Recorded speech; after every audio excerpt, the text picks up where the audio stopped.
দিনটা ছিল 17ই জানুয়ারি, আর তার পরের দিন 18 তারিখ ছিল আমার মেন্স দুর্গাপুরে। পরীক্ষা দিতে পারবো কি পারবো না তার কোনো সিউরিটি ছিল না, কারণ বাবা হাসপাতালে ভর্তি ছিল আগের দিন। ভাগ্যক্রমে সেদিনকে 17 তারিখ ছুটি দিয়ে দেওয়া হয়, ওই জন্য 18 তারিখ আমি যেতে পারছি। যদি না দিত তাহলে যাওয়া হতো না হয়তো। তো ভিডিওটা রিলস বানাবো বলে পরে এই জন্য তো বানাইনি।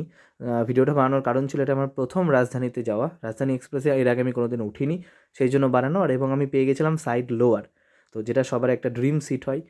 আর এই ভিডিওটা পরে আপলোড করার একটাই কারণ যে এই গল্পটা আমি যখন বলি যে আমি প্রথম রাজধানীতে উঠছি, এর আগে যখন আমি দুর্গাপুর পরীক্ষা দিতে গেছিলাম তখন আমি গেছিলাম মা তারা এক্সপ্রেসে।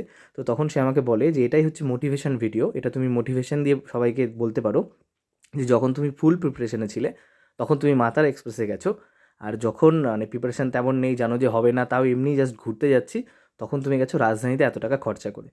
তো এই জন্য ভিডিওটা আপলোড করা। চলো, এবার রাত হয়ে গেছে, পৌঁছে গেছিলাম দুর্গাপুরে। বাই।